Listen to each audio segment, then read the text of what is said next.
का भेष बनाया, श्याम चोरी बेचने आया. राधेनं त्याच्यावरती प्रेम केलं तर देवानं गोकुळ सोडलं आणि ते तिच्या भेटीकरता बरसाण्याला आले.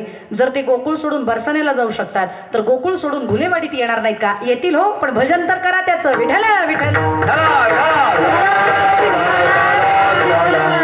एखाद्या ज्ञानोबांना विचारलं, आम्हाला सांगताय की देव भेटतो, प्रेम करणाऱ्यांना भेटतो, पण तुम्हाला भेटलाय? ज्ञानोबराय म्हणतात, हो मला भेटला, मी त्याला बघितलं आणि माझ्या आयुष्यातलं हेच मोठं नवल आहे की तो माझ्या आयुष्यात आलाय. अभंगाचं प्रथम चरण. नवल देखिले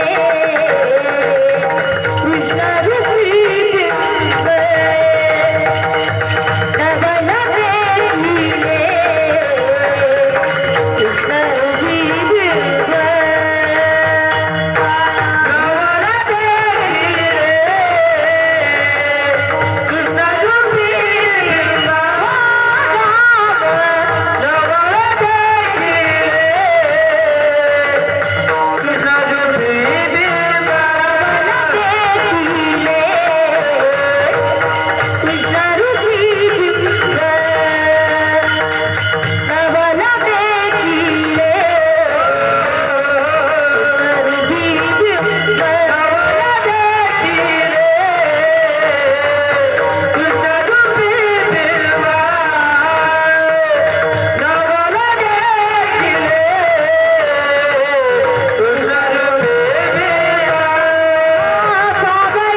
जोरदार टाळ्या झाल्या पाहिजे.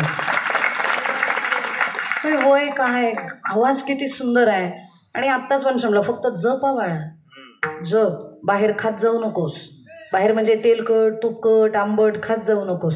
विशिष्ट वयानंतर आवाज बदलतो, पण जर रियाज असेल आणि अभ्यास केला ना तर असाच आवाज मरेपर्यंत राहील आणि भविष्यात फार मोठी उंची गाठता येईल. कारण या वयामध्ये आमच्या पोरांना बसून खायचं कसं ते कळत नाही. या वयामध्ये एवढं सुंदर गातोय तो मानलं पाहिजे. हे पण नवल देखील आहे. नवल देखील आहे कृष्ण रूपे बिंब सावळी स्वयंभ मूर्ती हरीची. ज्ञानोबराय म्हणतात मला माझं नवल वाटते. मग एका साधकानं विचारलं, ज्ञानोबा का नवल वाटते तुम्हाला? त्यावेळेला ज्ञानोबराय म्हणतात, चांगल्या चांगल्यांना तो भेटला नाही, तो मला दिसला आणि मी त्याला बघितला. योगी या दुर्लभ, योगी या दुर्लभ, सोन्या देखिला साजणी, योगी या दुर्लभ. पाहता पाहता पाहता पाहता मनान पुरे धाणी, देखिला देखिला देखिला देखिला, माय म्या देवाचा देव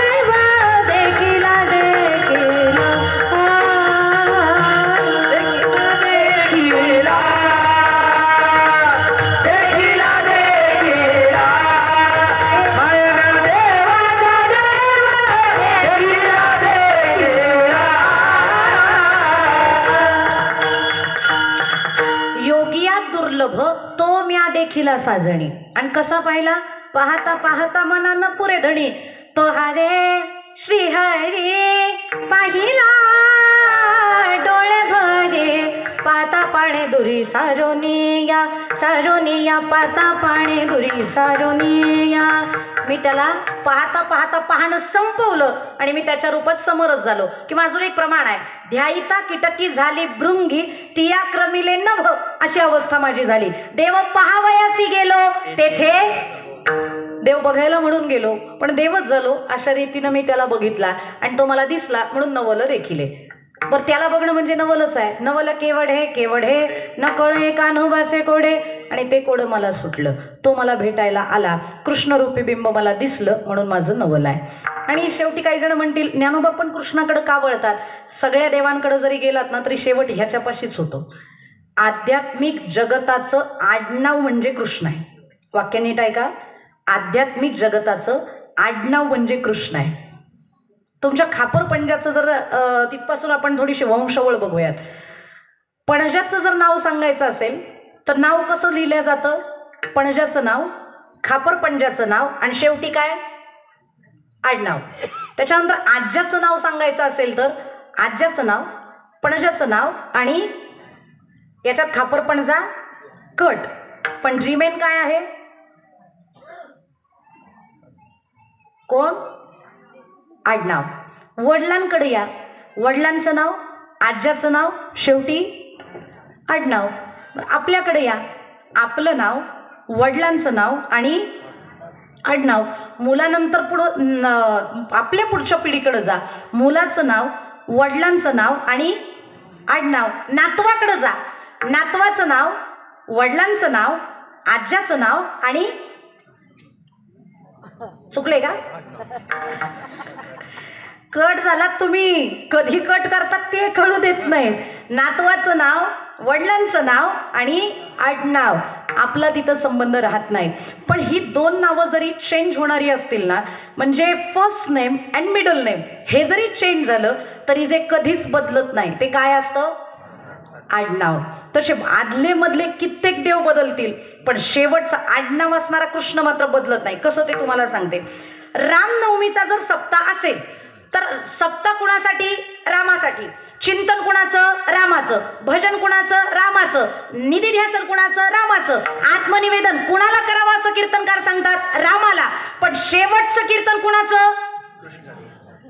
कुठानच आहे. काय म्हणून कृष्णाचं करायचं? रामाचा काला करा ना, पण नाही होत. काला कृष्णाचाच. महाशिवरात्रीचा सप्ताह घ्या, अख्खे 7 दिवस हर हर महादेव म्हणायचं, नमः शिवाय ओम नमः शिव, अख्खे 7 दिवस नुसतं हर हर करून टाकायचं. पण काला कुणाचा?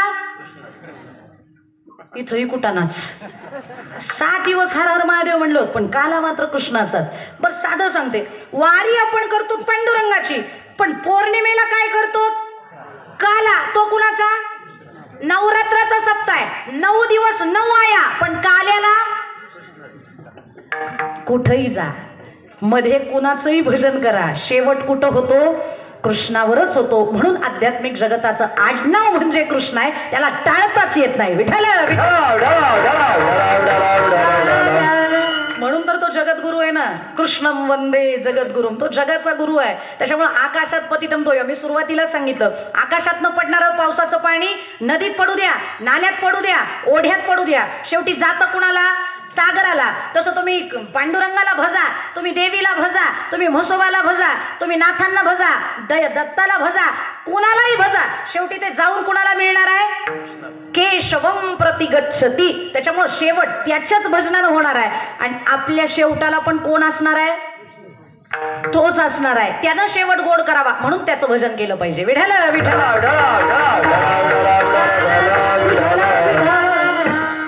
काही जण म्हणतील पण येईल आमच्याकडे. संतांच्या संगतीनं गेलात ना तर शेवटपर्यंत संत हा माझा आहे हे सांगायला राहतील. बाकीचे स्मशानापर्यंतच येतात. स्मशानाच्या पुढं कुणी जात नाही. आणि प्रमाण आहे, मी खोटं बोलत नाही. माता पिता बंधू बहिणी कोणी नपवती निर्वाणी,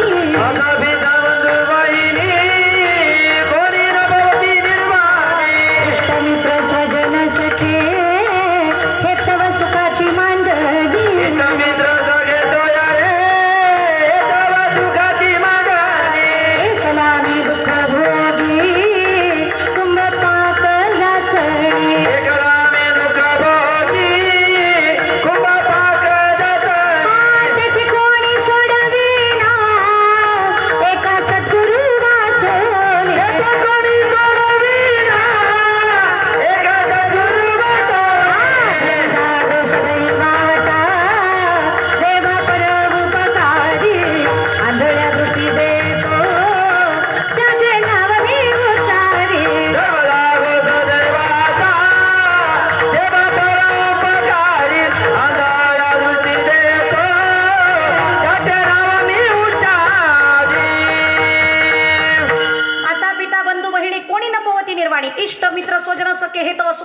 ठिकाणी एकला मी दुःख भोगी कुंभ पाक जाचणी तेथे कोणी सोडविना एका सद्गुरू वाचुनी. सद्गुरू तुम्हाला सोडवतात, संत तुम्हाला सोडवतात. का सोडवतात? त्यांना वेळ लागले म्हणून नाही. ज्ञानोबराय म्हणतात विश्वाचं भलं व्हावं ही भावना माझ्या अंतकरणात प्रगटली आहे म्हणून तर आलो आहे. ज्ञानोबरायांची भाषा आहे विश्वाचे आर्त माझ्या मनी प्रकाशले अवघेचे झाले देह ब्रह्म विश्वाचे आर्त माझ्या मनी प्रकाशले.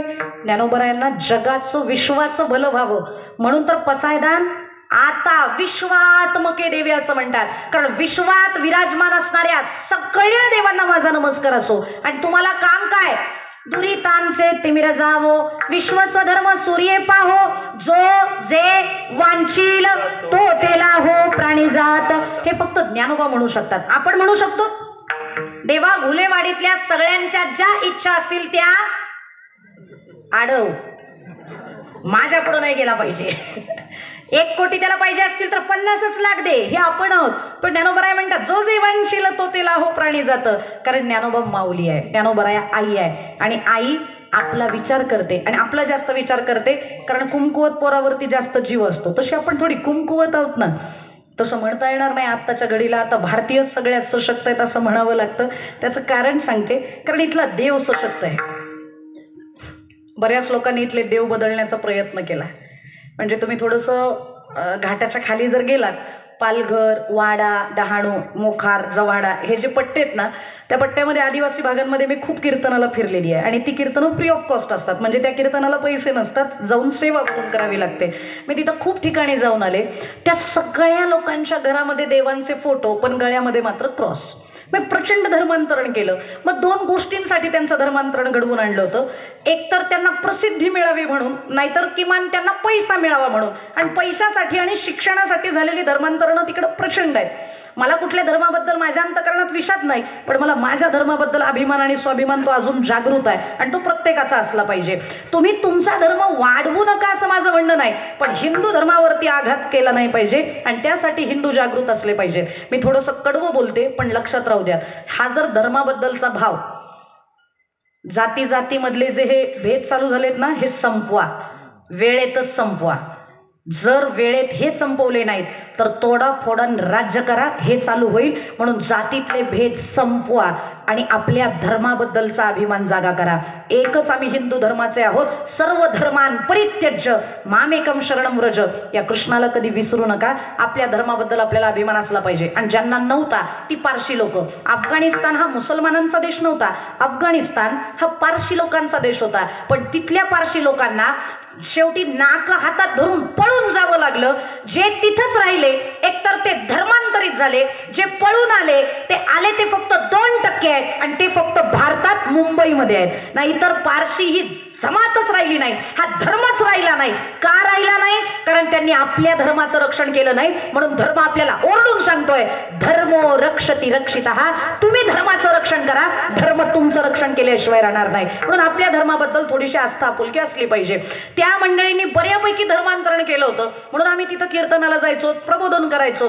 पण आता मात्र थोडीशी परिस्थिती वेगळी आहे.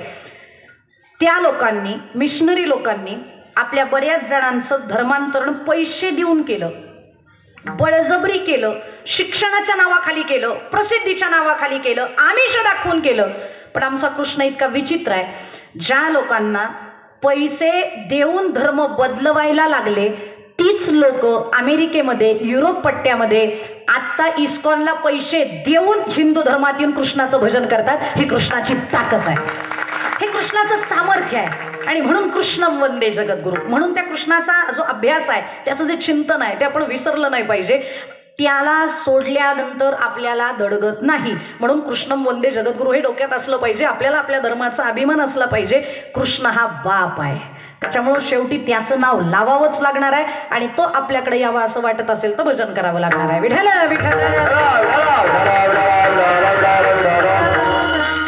एकाने मला प्रश्न विचारला होता, असाच म्हणजे गरीब होता तो माणूस. त्याने मला विचारलं, ताई आम्ही ज्या वेळेला दुसऱ्या धर्मात जातो ना त्यावेळेला पैसा मिळतो, तसं तुम्ही लोक आम्हाला काय देणार? म्हणलं, अरे सोन्याची नगरी दिली सुद्धा मला, तुला काय पाहिजे बोल. दिली नाही. सुदामा ब्राह्मण दुःखे दरिद्रे पिढीला मुष्टी पोहे घेऊन या त्याच्या भेटीला गेला. बायकोनं सांगितलं, बाकीचे तुमचे मित्र म्हणताय गड्यानो राजा किरे झाला, गड्यानो राजा किरे झाला, कृष्ण सिंहासनी बैसला, कृष्ण सिंहासनी बैसला, कृष्ण सिंहासनी बैसला.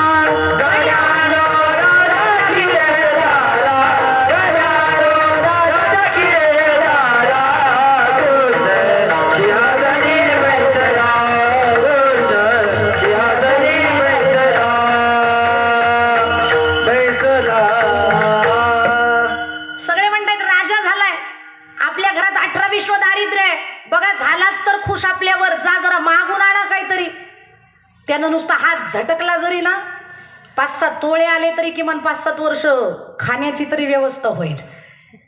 तर म्हणलं भीक मागायला नाही जायचं, भेटायला जाईल. हे म्हणल्यावरती मग तयार झाली ती, भेटायला तरी जा, तुमचं फाटकं धोतर बघून त्याला किव येईल, तो काहीतरी देईल. निघाले पण किलोमीटरभर गेले असतील, परत माघारी आले. ए वेडाबाई, रिकाम्या हाताने कसा जाऊ, काहीतरी घेऊन जावं लागेल ना. काय नाही तर चिमणी कोकली तर दाना नाही घरात, आणि काय देता आता तुमच्या मित्राला, त्याच्याकडनंच आणा म्हणते तर त्यालाच काय देऊ म्हणून मला विचारता, काय वेडे पण आहे हा. तर म्हणलं काही नसेल तर मी जायचो नाही. ती म्हणली या येड्याच्या नादी लागण्यापेक्षा आणा काहीतरी. तीच गेली भिक्षा मागायला. भिक्षाम देही असं म्हणल्यावर मुठभर पोहे तिच्या हातामध्ये एका मैत्रिणीनं दिले. तेच मुठभर पोहे घेतले, ते 3 ठिकाणी बांधले. का, धोत्रामध्ये अशी जागा नव्हती की एकत्र त्या जागेवरती मुठभर पोहे बांधता येतील एवढं ते फाटलेलं होतं. काय भक्ताची अवस्था करतो देव बघा ना. तसे आत्ताचे भक्त एकदम टाईट येतं, 365 धोत्रच आहेत, कमतरता नाही आम्हाला.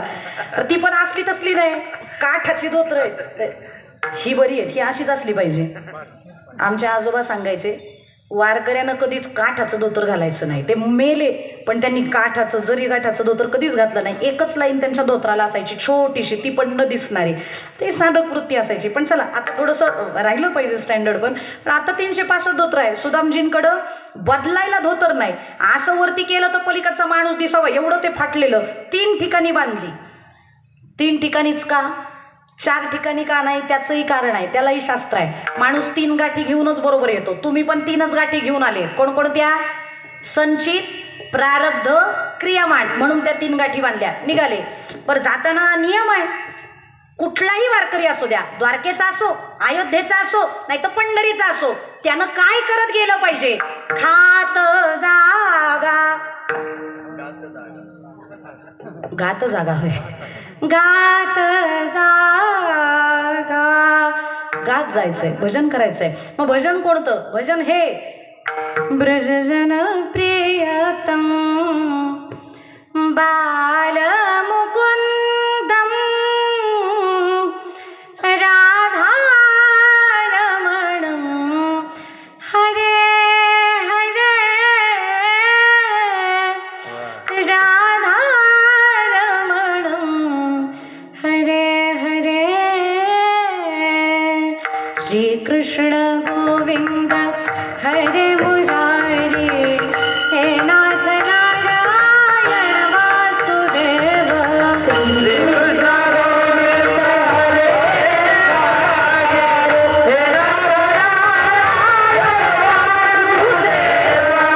हे कृष्ण मेरी यही प्रार्थना है भूलो न मैं नाम कभी तुम्हारा यही गीत गाते मैं तन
गाठला नाही ना.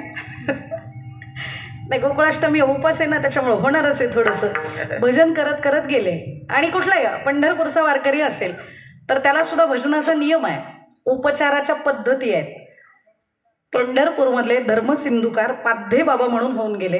त्यांनी पांडुरंगावरती करायच्या उपचाराची माहिती आपल्याला घालून दिलेली आहे. तसं काकडा कसा करावा, काकड्याचं भजन काय असावं, दिवसभर वारीतल्या वारकऱ्यानं काय भजन करायचं असतं, हे पुणे जिल्ह्यातल्या जुन्नर तालुक्यामध्ये कोंडाजी बाबा डेरे नावाचे फार मोठे महात्मे होऊन गेले. त्यांनी सांगितलेलं आहे काकडा कसा करावा. काकड्याच्या 7 मालिका म्हणायच्या, त्याच्यानंतर मग वासुदेव म्हणायचा, मग जोगी म्हणायचा, मग मुका बहिरा आंधळा पांगळा म्हणायचा. बरं, वासुदेव सुद्धा 5 म्हणायचे असतात. ज्ञानोबांपासून चालू करायचे ते तुकोबांपर्यंत 5 संतांचे झाले पाहिजेत. वासुदेव झाल्यानंतर आंधळे पांगळे सुद्धा 5 संतांचे झाले पाहिजेत. त्याच्यानंतर गवळणी म्हणायच्या नाहीत, एकच गवळण म्हणायची. आता वारकऱ्यांना माहिती असेल कदाचित हा नेम, एकच गवळण म्हणायची. ती गवळण झाली की लगेचच पत्रिका चालू करायच्या. त्याच्यानंतर नाटाचे अभंग म्हणावे लागतात 2, समाधीचे 2 अभंग म्हणावे लागतात, तीर्थावळीचे 2 अभंग म्हणावे लागतात. ते झाले की सालोमालो म्हणावे लागतात, बाळक्रीडा म्हणावी लागते, मग सालोमालो म्हणावे लागतात. ते झाल्यानंतर ज्ञानोबरायांचा एक अभंग म्हणावा लागतो, मग नाथांचा हरिपाठ, मग माऊलींचा हरिपाठ, मग मुक्ताबाईची ताटी, मग तुकोबांचे 12 अभंग, मग विनवणी आणि उपसंहाराचे अभंग, आणि मगच वारकऱ्यानं जेवायचं आणि झोपायचं. तोपर्यंत वारकऱ्यानं अजिबात खायचं.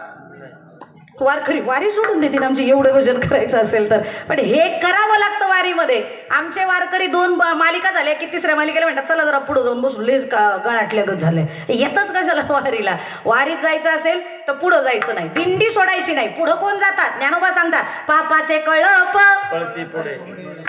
आता ठरवा कोण कोण पुढं पळतात ते. पुढं पळायचं नाही, मागं राहिलं तर आयुष्यात कधी कोणाच्या पुढं जाणार नाही. दिंडीतच चालायचं आणि भजन करायचं. हे सगळं भजन झाल्यानंतर एखादा मुक्काम लांबचा असतो, भजनच संपलं, मग काय करायचं? मग हे भजन ज्ञानोबा माऊली तुकाराम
झोपा लागू नाहीत म्हणून भजन घेतलं.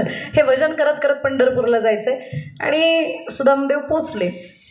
जसं राजग्रह दिसलं तसं थबकले, कारण तिथं आडवायला द्वारपाल होते. द्वारपालाने सांगितलं, ओ ब्राह्मणदेव कुठं निघाला?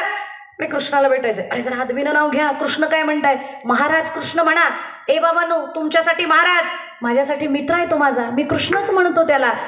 त्यांनी हसून जरा नीट बघितलं सुदामदेवजींकडं. ते म्हणले तुम्ही आणि त्याचे मित्र. अरे तो अंगावरती जो एक ड्रेस घालतो, एक कपडा घालतो ना, परत ते वस्त्र त्याच्या अंगावरती वर्षभर दिसत नाही, आणि तुमच्या अंगावरचं लग्नापासूनच बदललेलं दिसत नाही. तुम्ही आणि त्याचे मित्र. त्यांनी सांगितलं कपड्यांवरनं मैत्री ठरवू नका, मैत्रीत भाव बघितला जातो. तुम्ही जाऊन त्याला सांगा तर मी आलोय.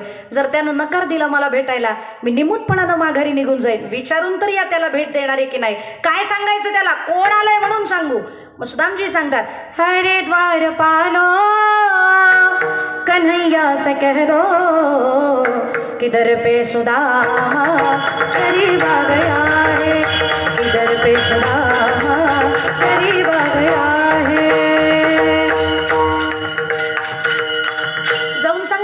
सुदामा आलेला आहे. पळत गेला हा द्वारपाल. तिथं कृष्णाला बघितल्यावर त्याला इतकी धाप भरली होती, कारण पळत आला. विचारलं कृष्ण, अरे पळतो का, एवढा का दम लागलाय? म्हणे तुमचा मित्र आलाय. काय नाव? सू. पटकन म्हणता आलं नाही ना, दम लागला होता. सू दा.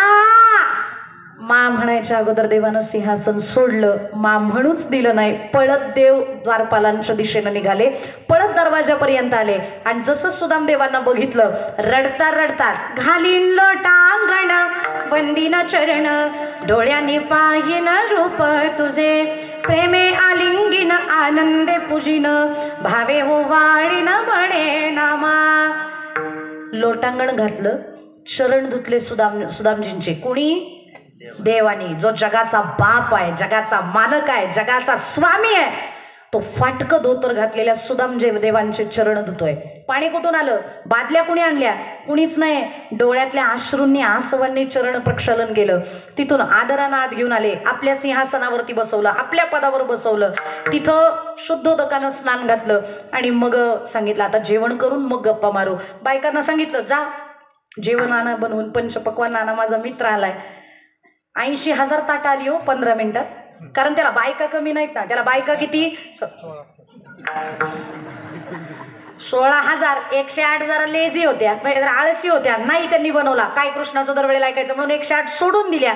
तरी 16 जणींचे 5च्या हिशोबाने 80,000 ताटं झाली. व ती ताटं आली आणि ताटं बघितल्यावर सुदामजींना सुचेच ना आता कसं काय खाऊ.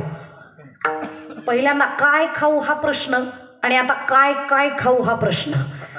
पण म्हणले आता जेवायला चालू करू. कृष्णा गप्पा नंतर, पहिले जेवायचंय. मग हातात पाणी घेतलं आणि आचमन करायचं. वारकऱ्याचा नियम आहे, जेवण शुद्ध केल्याशिवाय वारकऱ्यानं जेवायचं नाही. आपली बुद्धी फिरवायची नसेल, आपली जर बुद्धी बदलवायची नसेल, पलटवायची नसेल ना, तर अन्न शुद्ध करण्याची प्रक्रिया चालू करा. आणि एक सांगू, घरात काही बदल करून बघा. छोटे छोटे बदल असतात, कळत नाहीत, पण त्याचा इम्पॅक्ट मात्र जीवनावरती खूप होत असतो. स्वयंपाक बनवताना जे विचार तुमच्या डोक्यात असतात ना, ते विचार त्या अन्नात जात असतात, त्याचा प्रभाव त्या अन्नावरती होत असतो. जर रागात स्वयंपाक केला ना तर अख्खं घर 2 दिवस भांडतं, जोपर्यंत ते अन्न पोटात आहे तोपर्यंत.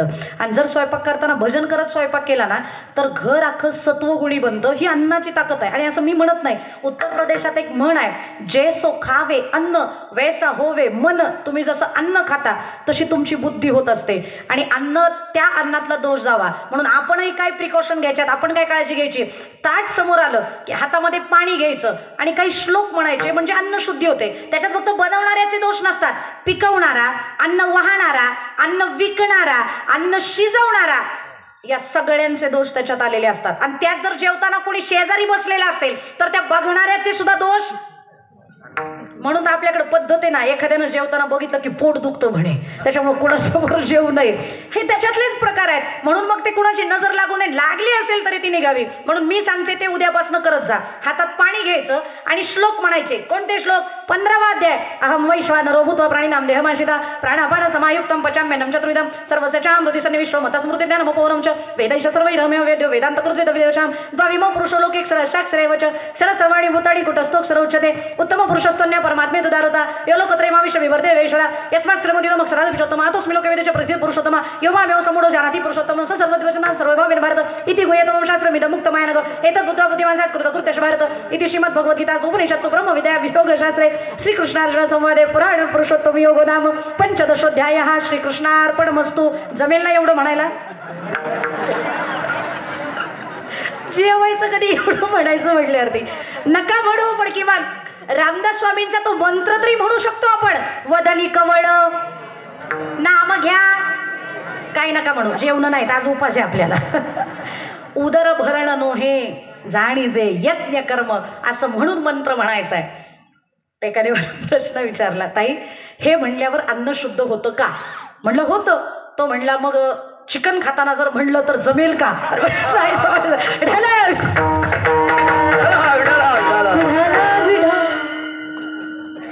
खाऊ नका, इथून सांगते म्हणून खाऊ नका. कारण मांसाहार हा तमोगुण रजोगुणाची वृद्धी करणारा असतो. चांगला नसतो म्हणून कमी करावा. आणि डॉक्टर पण आजकाल सांगतात तब्येत व्यवस्थित राहावी असं वाटत असेल तर मांसाहार थोडा कमी झाला पाहिजे. पण मी म्हणलेली तुम्ही माळा घालणार नाहीत. आणि गुलेवाडीकरांनी मला सांगितलंय फक्त जुन्या काळात पठाडे बाबांनी ज्या माळा गावातल्या मंडळीनं घातल्या त्याच टिकल्या, त्याच्यानंतर ज्यांनी घातल्या त्या सगळ्या तुटल्या. त्याच्यामुळं मी काही प्रयत्न करणार नाहीये, कारण माझ्याही टिकतील याचा काही अंदाज नाही. पण सांगते माळा घालू नका पण ऍटलिस्ट कमी तरी करा. विठाल विठाल. सुदामजींनी हातावर पाणी घेतलं, श्लोक म्हणला आणि कृष्णार्पण म्हणल्याबरोबर कृष्ण हात धरला. उठा म्हणे निघा. कृष्णार्पण म्हणले म्हणजे मला अर्पण, आता मी खाणार. सुदामजी म्हणतात कृष्णा नियम आहे म्हणून म्हणलो, भूक लागली आहे. अख्ख्या रस्त्यानं मला कोणी काही वाढलेलं नाही, माझा अवतार बघूनच मला हाकलून द्यायचे रे. भूक लागली आहे थोडं खाऊ दे ना. कृष्णानं सांगितलं सुदामजी तुम्ही निघाले त्याची चाहूल वाऱ्यानं मला येऊन दिली होती, त्याच्यामुळं तुम्ही येणार त्या दिवसापासून तुमची वाट बघतोय आणि तुम्ही उपाशी पोटी प्रवास करताय. हे कळल्यानंतर तेवढे दिवस मी पण जेवलेलो नाही, मलाही भूक लागली आहे. माझ्यासाठी काही आणलं नाही. मग लक्षात आलं अरे आणलेत ना देवा, पोहे आणलेत. पण देवा तुझ्या बायकांसमोर माझी पुरचंडी शिदोरी उघडावी इतकी चांगली शिदोरी नाही. कृष्णानं सांगितलं बायकांची भीती वाटते का? हो म्हणे. जगात कोणाला नाही घाबरलं तरी चालेल पण घाबरलं पाहिजे. त्याच्यामुळे मग ते सगळ्या जणांकडे कृष्णानं बघितलं आणि सांगितलं गेल्या ना सगळ्या, तुम्ही कधी ट्राय करू नका, तुम्हाला व्हायचंच नाही नुसत्या खानाखुनेवर झालं. त्याच्यामुळं ह्या सगळ्या जणी निघून गेल्या. पण रुक्मिणीला शंका आली, हा बाबा ज्या वेळेला एकांतात काहीतरी करतो त्यावेळेला कुटाणाच होतो, आपण जरा थांबलं पाहिजे. म्हणून ती आपली पडद्या पाठीमागं गेली आणि ती बघायला लागली काय करतायत हे दोघं जण. सुदामजींनी डोळे पुसले स्वतःचे, देवा गरिबाची शिदोरी आहे गोड करून घ्या. कृष्णानं सांगितलं श्रीमंताच्या घरी एखाद्या वेळेला मी डावलेन पण मी गरिबाच्या घरचं प्रेमाचं हक्कानं मागून खातो. सुदामजी तुला माहीत नाही का रे, शबरीची बोरं खाल्ली, रावणाच्या घरी जेवता आलं नसतं का मला, पण शबरीच्याच घरी जेवलो ना का, तिथं प्रेम होतं. दुर्योधनानं संधी करायला गेल्यानंतर वेशीत प्रवेश करताच अख्ख्या नगरीत दरवळ सुटावा इतकी पक्वान्न केली होती, पण त्याच्या घरचं जेवलो नाही. जेवायला कुठं गेलो? विदुराच्या घरी गेलो. विदुर काकांच्या घरच्या काण्या खाल्ल्या आहेत. मग तुझं मी टावलेन का रे, तू तर माझा जवळचा आहे, माझा हक्काचा आहे, बोल काय आणलंयस. डोळे पुसले ना असं म्हणल्यावरती जरा धीराला आता दाखवतो कृष्णा. पहिली गाठ सोडली पोह्याच्या पुरचंडीची, संचित संपलं. दुसरी गाठ सोडली, क्रियामान संपलं. आणि तिसरी गाठ सोडल्याबरोबर नाथ बाबा म्हणतात एका जनार्दनी भोग प्रारब्धाचा, एका जनार्दनी भोग प्रारब्धाचा, हरी कृपे त्याचा नाश झाला, हरी कृपे त्याचा नाश झाला, हरी कृपे त्याचा नाश झाला. संचित संपलं, प्रारब्ध संपलं, क्रियामान संपलं, सगळ्याचा नाश झाला. आणि भगवंतानं पहिली मूठ खाल्ली, सगळं दारिद्र्य संपवलं. दुसरी मूठ खाल्ली, चांगलं नशीब लिहिलं. आणि तिसरी मूठ खाऊन आता द्वारकाच याला द्यायची असं ठरवल्याबरोबर रुक्मिणी पळत आली. ती म्हणली माहितीच होतं असं काहीतरी करा. तिसऱ्या घासाला द्वारका देसाल आणि मेंटेनन्स करायला कोण नाही म्हणून बायकांना दासी बनवून पाठवसाल. नको देवा प्रसाद म्हणून द्या. मग ती उरलेली मूठ तिनं हिसकावून घेतली, सगळ्यांमध्ये प्रसाद म्हणून वाटली. जेवणं झाली. सुदामजी आता निरोप घेतात, कारण रुक्मिणीला बघितल्यावर त्यांना त्यांच्या रुक्मिणीची आठवण झाली. माझी बायको वाट बघते. देवा आता जातो. हा हा जा जा. दरवाजापर्यंत अख्खं घर सोडायला पाऊल बाहेर टाकणार तेवढ्यात कृष्णा साहेब थांबा, जा पण शिदोरी घेऊन जा. येताना रिकाम्या हातानं आले नाही, जाताना कसं रिकाम्या हातानं जासाल, काहीतरी घेऊन जा. म्हणून जे काही ती पंचपक्वान्न होती ती भरून भरून गाड्या भरून सुदामजींबरोबर दिली. सुदामजी म्हणले बरं झालं घरात जायची व्यवस्था केली, रिकाम्या हातानं गेलो असतो तर बायकोनं घरात घेतलं नसतं, पण काहीतरी घेऊन आलोय म्हणल्यावर ती खुश होईल. धन्यवाद देवा, आभारी आहे देवा. जाऊ म्हणे जा. परत पाऊल बाहेर टाकणार, पुन्हा थांबवलं. सुदामजी थांबा, जा पण अंगावरचे कपडे माझी आहेत ती काढून ठेवून तुमची घालून जा. हे म्हणल्यावरती मनातल्या मनात म्हणतात कपटी कुठला.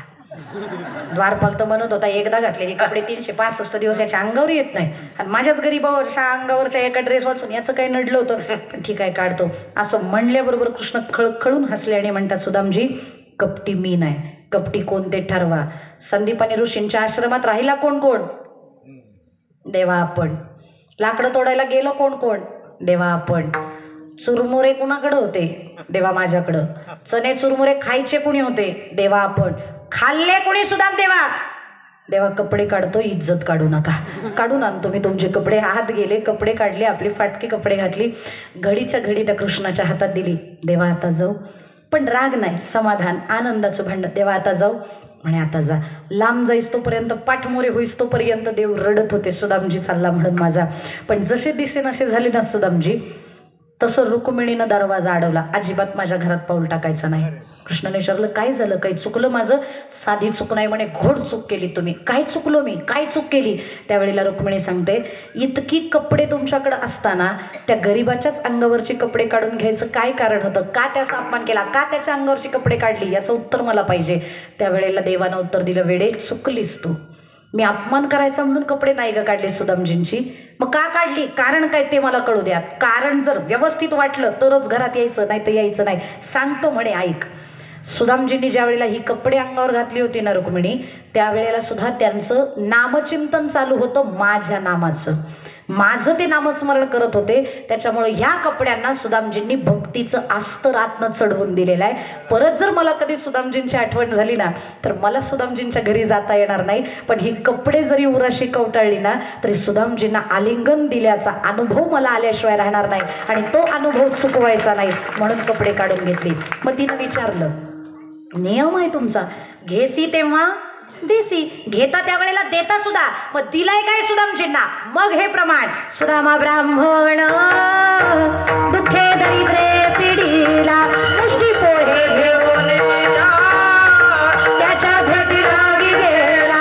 शुद्ध भाव देखुनिया, गाव सोनिया चारिला गा, विठोबाचा धर्म जागो, त्याच्या चरणी लक्ष लागो, विठोबाचा धर्म जागो, त्याच्या चरणी लक्ष लागो. सुदामजी माघारी येऊस तोपर्यंत अख्खी नगरी सोन्याची करून टाकली होती. आणि हे आपल्याला माहिती आहे, शुद्ध भाव देखुनी गाव सोनियाचं दिला गा. तर सुदामजींना अख्खं गाव सोन्याचं मिळू शकतं, आपल्याला 5-50 किलो तरी मिळेल की नाही? त्याच्यासाठी तरी भजन करा, विठ्ठल विठ्ठल. आणि म्हणून त्या कृष्णाशिवाय आपल्याला पर्याय नाही. आणि ज्ञानोबा म्हणतात, मी त्याला बघितला, नवल देखिले कृष्णरूपी बिंब. पण पुढचा उत्तरार्ध महत्वाचा आहे. ज्ञानोबा, तुम्ही कृष्णाला बघितलं? तुम्ही तर उपासक आहात पांडुरंगाचे, मग तुम्हाला कृष्ण कसा दिसला? त्यावेळेला ज्ञानोबराय म्हणतात, बिंब कृष्णरूपी होतं, पण ज्या वेळेला मूळ मूर्ती बघितली त्यावेळेला ती कृष्णाची नव्हती, सावळी स्वयंभ मूर्ती हरीची. विष्णू सहस्त्रनामात हरी हे नाव जरी कृष्णाला आलेलं असेल तरी महाराष्ट्रामध्ये हरी कृष्णाला म्हणत नाही. आपला मंत्र आहे काय? राम कृष्ण हरी. जर रामकृष्ण हरी हा मंत्र असेल आणि त्याच्यात 3 देव असतील तर राम रामाला गेलं, कृष्ण कृष्णाला गेलं, हरी कुणाला राहिलं? पांडुरंगाला. म्हणून हरी पांडुरंगाला म्हणतात. म्हणून मी त्या हरीची मूर्ती पाहिली, सावळी स्वयंभ मूर्ती हरीची. देव सावळा आहे, देव सुंदर आहे. आणि त्याला बघितल्यानं काय झालं तर म्हणे समाधान झालं. त्याला बघितल्यावर सुखाला सुद्धा सुख होतं. सुखाचे ते सुख चंद्रभागे तटी, पाहता श्रीमुख सुखावले सुख, डोळियांची भूक नवजे माझ्या. त्याला बघितल्यावर सुख झालं. रूप पाहता लोचनी सुख झाले हो साजणी. त्याला बघितल्यावर मन शांत होतं. आणि हा अनुभव ज्ञानोबराय अभंगाच्या 2य चरणात मननी वाले बिंबले समाधान झाले, मननी वाले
छान आहेत गायला. मन निवाले, समाधान झाले आणि कृष्णरूपे बोधले मन माझे. ज्ञानोबराय म्हणतात मन निवालं. निवालं म्हणजे काय? आपण दूध निवलं का, चहा निवला का, निवला का म्हणजे शांत झाला का, तो गार झाला का, तसं माझं मन गार झालं, मन शांत झालं. आणि तसं मन आपलं इतकं विचित्र आहे. इथं बसलेल्या मंडळींना माझा प्रश्न आहे, आपलं मन शांत आहे?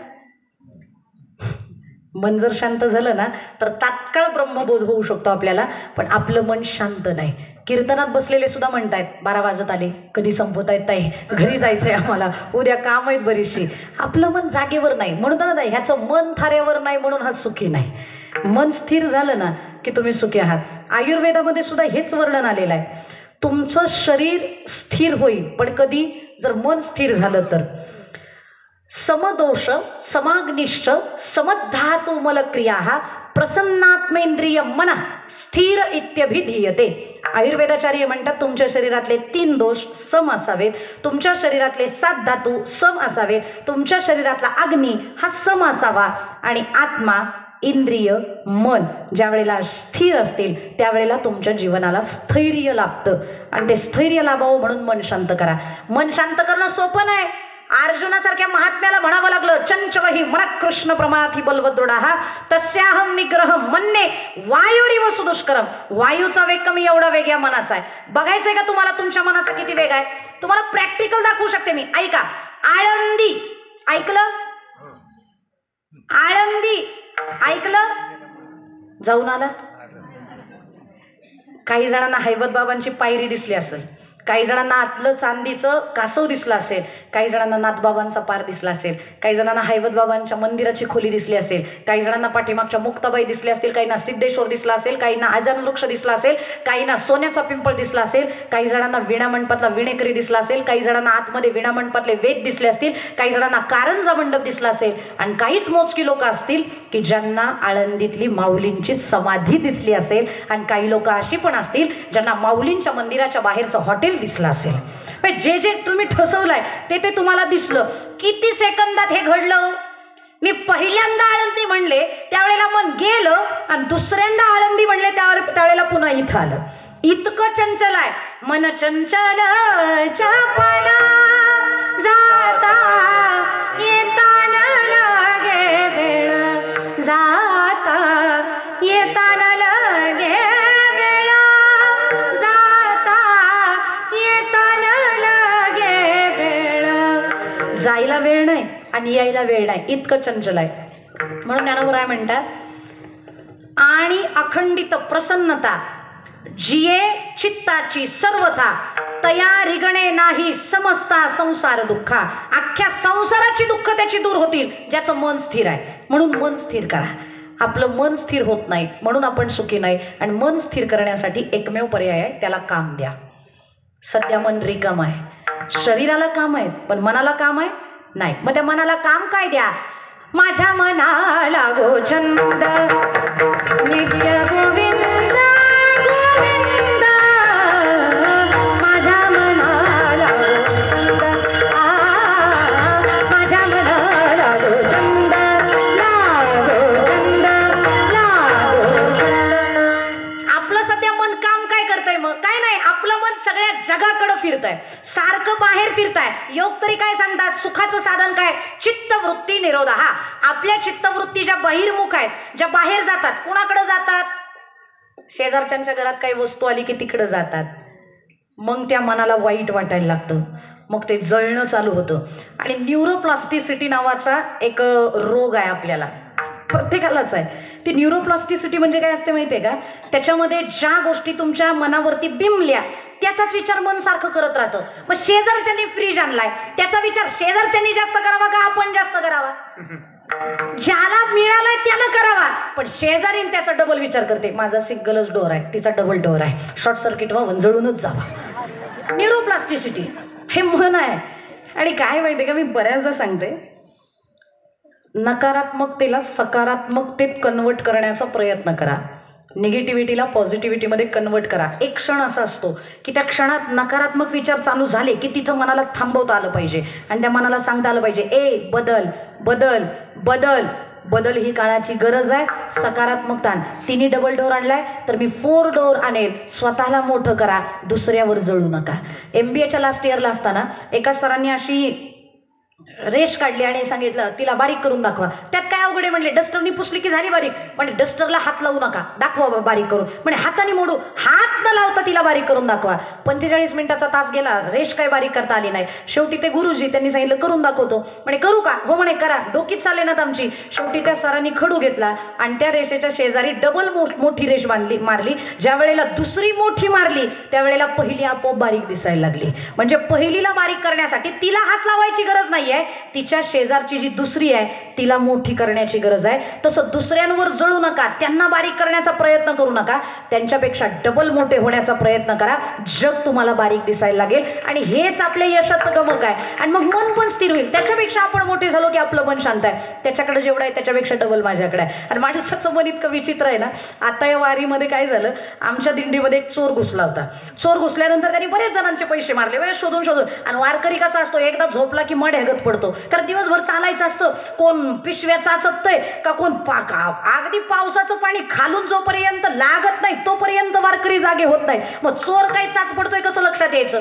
बऱ्याच जणांचे पैसे गेले. मग दुसऱ्या दिवशी सकाळी बोंबाबोंब झाली, पैसे गेले पैसे गेले पैसे गेले. आणि त्यात माझेही पैसे गेले. मग सगळ्या जणी कोणाचे किती गेले कोणाचे किती गेले. माझी 500ची नोटच गेली होती, जास्त नाही. चोर कदाचित भुरटा असावा, बेवडा असावा, त्याच्यामुळे त्यानं थोडे म्हणजे माझे 500 गेले. मी सगळ्यांना विचारत होते तुमचे किती गेले तुमचे किती गेले. एक जण म्हणली माझे 200च गेले, एक जण म्हणली माझे 100च गेले, एक जण म्हणला माझे 1000 रुपये पाकिटात होते, 1000 रुपये गेले. जोपर्यंत 200-300 म्हणत होते तोपर्यंत माझ्या मनाला टेन्शन येत होतं, माझेच जास्त गेले माझेच जास्त गेले. पण ज्या वेळेला एक जण बाबा म्हणले माझे 1000 गेले, जे मला समाधान झालं, माझ्यापेक्षा कोणाचे तरी जास्त गेले. हे मत आहे. ज्या वेळेला एखाद्याचं आपल्यापेक्षा जास्त वाटोळं झालं हे कळतं ना, त्यावेळेला मग मनाला समाधान लागतं. का? हा मनाचा स्वभावच आहे. आपल्यापेक्षा दुसऱ्याचं वाटोळं असलं पाहिजे. दुसऱ्याचं चांगलं मन सहन करत नाही, म्हणून त्या मनाला सवय लावा लोकांचं चांगलं चिंतण्याची. आणि म्हणून आजकाल सायकॅट्रिस्ट पण आहेत ना, बऱ्यापैकी मानसोपचार तज्ज्ञ तुम्हाला सकाळ सकाळ स्वतःला स्वयंसूचना करा असं सांगतात. मग त्या स्वयंसूचना काय? झालाय का वेळ? झालाय? संपवायचे? एक 5 मिनिटं वाढवलं चालेल ना?